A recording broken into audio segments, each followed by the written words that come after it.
لم يكن أي مصري إذ يتأمل أحوال بلده في أواخر القرن التاسع عشر بحاجة إلى أن يكون وطنيا متحمسا حتى يصل إلى النتيجة التي تقول بأن بلده إنما يقوم على شؤونها الأجانب. ملخص كتاب القاهرة في الحرب العالمية الثانية ما بين الأعوام 1939 و 1945. تأليف أرتيمس كوبر، بصوت أسعد خليفة. عاشت القاهرة في سنوات الحرب العالمية الثانية مرحلة مصيرية من تاريخها وتاريخ العالم، إذ كانت المدينة وسائر البلاد تحت سلطة الاستعمار البريطاني الذي كان جيشه يقاتل في أكبر حرب عرفتها البشرية حتى ذلك الوقت، مما دفع الإنجليز إلى حث المصريين على المشاركة في الحرب ضد دول المحور وضد الجيش النازي على وجه الخصوص. فكان من الضروري تزويد آلة الحرب البريطانية بكل ما تحتاجه من القوى العاملة والمقاتلين والتسهيلات اللازمة في الشرق الأوسط وفي غيره من بقاع العالم.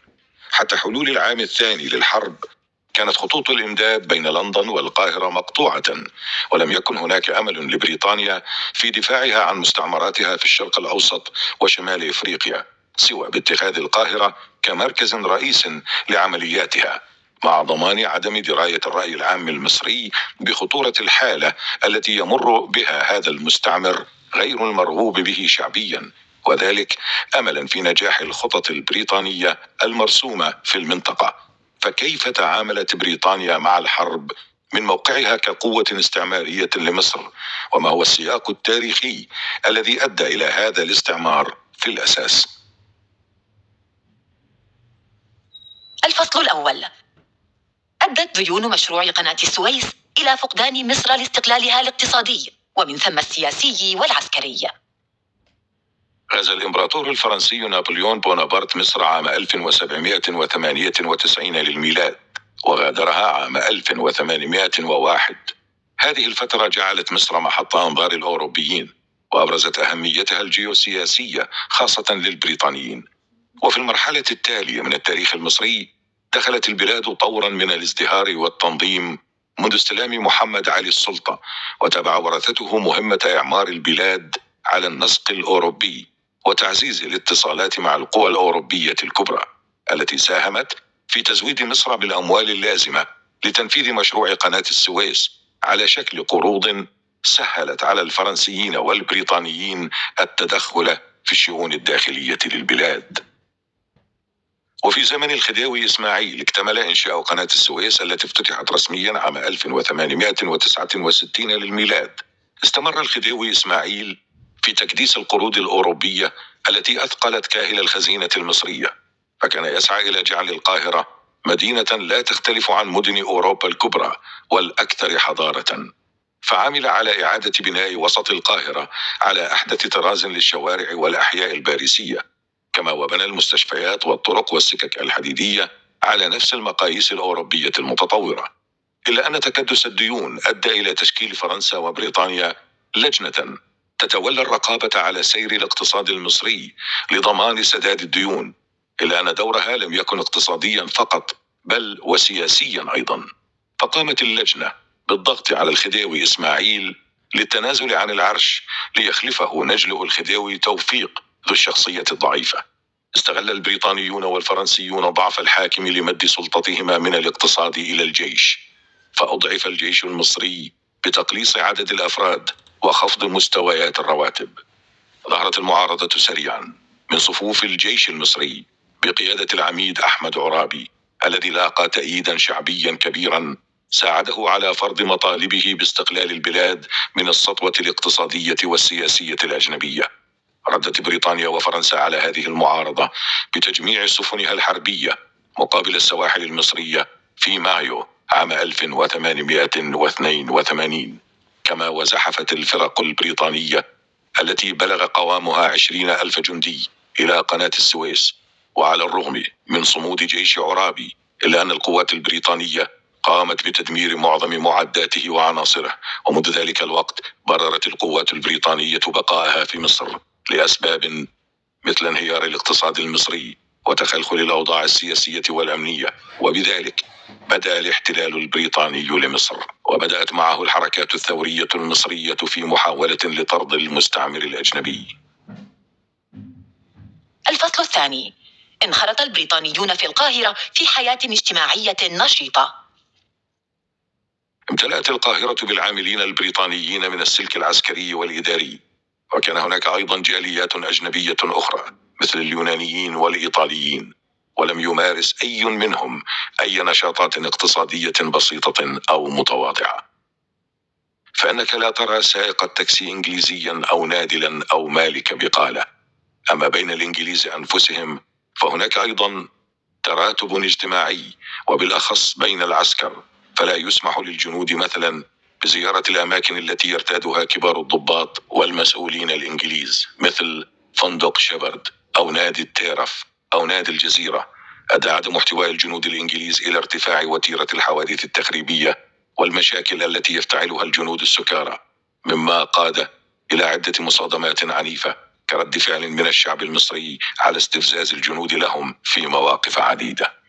ظهرت مشاعر الكره والحسد من الجندي الإنجليزي تجاه الجندي الأمريكي الذي أتى إلى مصر في عام 1942 للميلاد، فكان يحظى باهتمام كبير من قيادته، إذ تعد الأجور البريطانية ضعيفة جدا مقابل ما يأخذه الجندي الأمريكي، كما أن الجنود الأمريكيين سكنوا الثكنات العسكرية المبنية خصيصا لهم في مقابل الخيم الرديئة التي سكنها الجنود الإنجليز. وكانت الثكنات العسكرية الأمريكية مزودة بنظام صرف مائي ومخازن مليئة بمختلف أنواع المؤن.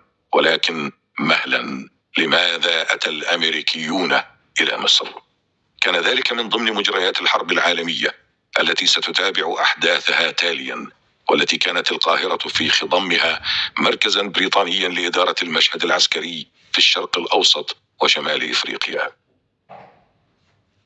اقتباس: في المنشآت العسكرية البريطانية كان يوم العمل يبدأ في 9 وينتهي في 1 ظهرا. بعد ذلك يتجه الضباط إلى نادي الجزيرة للعب التنس والسباحة.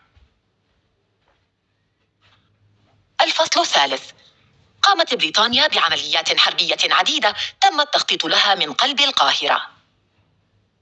خلال عام 1939 للميلاد، مع تقدم ألمانيا نحو الغرب وازدياد احتمالية خوض حرب مع الإيطاليين، وصل إلى مصر السير هنري ميكلاند ويلسون القائد العام للقوات البريطانية في مصر، وتبعه أرشيبالد ويفل القائد الأعلى للقوات البريطانية في الشرق الأوسط. بدأت بريطانيا بإعداد مصر عسكريا لتكون المركز الذي يخطط ومنه تدار العمليات الحربية. بدأت بتشييد البنية التحتية من سكك حديدية ومستودعات للذخيرة ومحطات مياه، إلى جانب إنشاء المستشفيات ومراكز التدريب والمعسكرات. وبعد الانتهاء من مرحلة التجهيز، أعلنت بريطانيا الحرب على ألمانيا في نفس العام، ووضعت مصر المرافق التحتية في يد بريطانيا لاستخدامها خلال الحرب. ثم بدأت عمليات اعتقال الذكور الألمان البالغين ومصادرة ممتلكاتهم في مصر، إلى جانب فرض الرقابة على الصحافة والاتصالات. وعندما أعلنت إيطاليا الحرب على الحلفاء عام 1940 للميلاد، طرد السفير الإيطالي من مصر واعتقل الرجال الإيطاليون فيها. قامت فرنسا في ذلك العام بإعلان استسلامها بعدما احتلت على يد الجيش الألماني، مما شكل صدمة لبريطانيا التي ما لبثت أن دمرت أسطولا فرنسيا محملا ب10,000 من الجنود الفرنسيين كان موجودا على سواحل الجزائر، خوفا من سيطرة دول المحور عليه. قاد الجنرال البريطاني أوكونور فيلقا من الجيش البريطاني في عرض الصحراء الغربية، وعبر سلسلة من الغارات التي ضربت معسكرات الإيطاليين في ليبيا، محققة العديد من الانتصارات. وعندما أعلنت إيطاليا الحرب على اليونان، تم تجنيد وتدريب العديد من اليونانيين في مصر للدفاع عن بلادهم. تبعت بريطانيا طريقة دفاع تتمثل في قرصنة الصحراء، ولكن انتشر الذعر حينما قاربت القوات الألمانية بشكل سريع وغير متوقع على اقتحام الحدود المصرية، بعدما شقت طريقا عنيدا خلال الدفاعات البريطانية المرابطة في طبرق الليبية. فقام المسؤولون بإحراق أكوام من الملفات السرية خوفا من أن تستولي عليها القوات الألمانية، لم تنفك ألمانيا عن محاولات زرع جواسيس في القاهرة، أشهرهم الجاسوس جون أيبلر الذي كانت قد تزوجت أمه من مصري أعطاه اسما عربيا وهو حسين جعفر. ختمت هذه المرحلة من الحرب بالعملية بيرترام التي حدثت ضمن معركة العلمين في أكتوبر من عام 1942، وفيها تم استبدال دبابات حقيقية بهياكل دبابات مزيفة قامت بفتح نيرانها بغتة على الدفاعات الألمانية، وقد حققت نجاحا باهرا وسادت احتفالات واسعة خاصة بعد استعادة طبرق من أيدي الألمان. ويذكر أن عددا من الفرق العسكرية الأمريكية شاركت في هذه المعركة مع فرق أخرى من قوات الحلفاء. الفصل الرابع. وجدت التوترات المصرية البريطانية قبل الحرب وخلالها وبعدها. وبالعودة إلى ظروف بداية الحرب في مصر، كان الملك فاروق يشعر بالبغض تجاه مايلز لامبسون السفير البريطاني في مصر الذي كان يتدخل بفجاجة بالقرار السياسي المصري، والذي كان أيضا جزءا أساسيا من أولى التجهيزات البريطانية للقاهرة في فترة الحرب، والتي تمثلت في التخلص من كبار المعارضين للسياسة البريطانية وخاصة المقربين للملك فاروق. فضغطت بريطانيا على رئيس الوزراء علي ماهر المعروف بمعارضته للإنجليز لتقديم استقالته، وكان ماهر قد أبدى علامات توحي بتأييده لدول المحور رغبة منه في التخلص من السيطرة البريطانية. كان هدف لامبسون يتمثل في تشكيل حكومة موالية للكيان البريطاني في مصر، وكان النحاس باشا من الأشخاص الذين أبدوا استعدادا للتعاون مع بريطانيا. أما الملك فاروق فلم يرضى بذلك. توصل الطرفان إلى حل وسط، وهو تعيين حسين سري باشا قريب الملك رئيسا للوزراء. في هذه الفترة كان هناك شك في قدرة الجيش البريطاني على الدفاع عن مصر بعد هزائمه المتكررة أمام الألمان في بداية الحرب. مارست ألمانيا حيلا نفسية على الشعب المصري عن طريق استخدام محطات الراديو لإذاعة أفكار تفيد بتأييدها للعرب ونواياها بتحرير مصر من الاستعمار البريطاني المغتصب. حاولت بريطانيا مواجهة هذه الموجة المزعجة عن طريق تجنيد عدد من المؤثرين والعلماء الذين حاولوا نشر عبارات تدعو إلى تأييد قوات الحلفاء.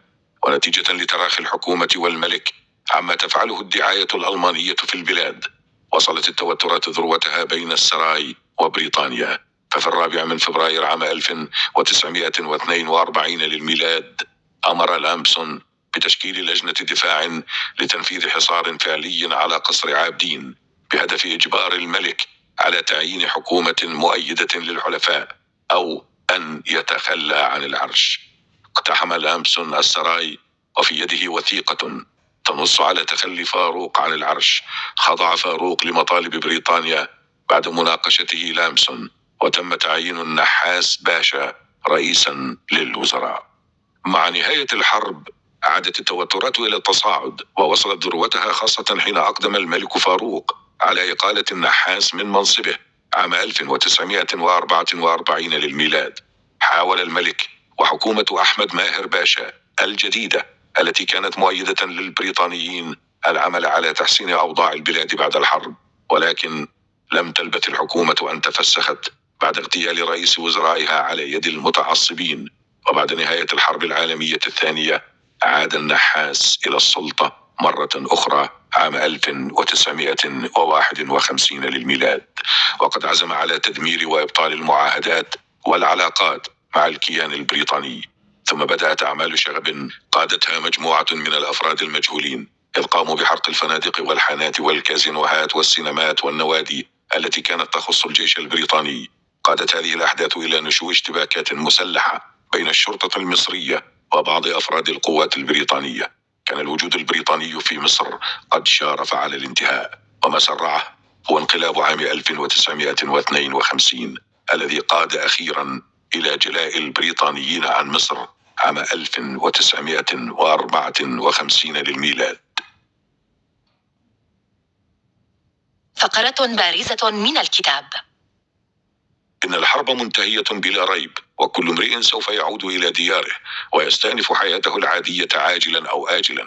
وبهذا المعنى كانت رؤية القاهرة بوصفها ملجأ مؤقتا أمرا معتادا، ولكن المدينة بدت أشد جهامة في عيون هؤلاء اللاجئين الذين فقدوا أعمالهم وضاعت جذورهم، وذلك على خلاف العسكريين الذين كان لديهم سبب وجيه للبقاء فيها. الخاتمة.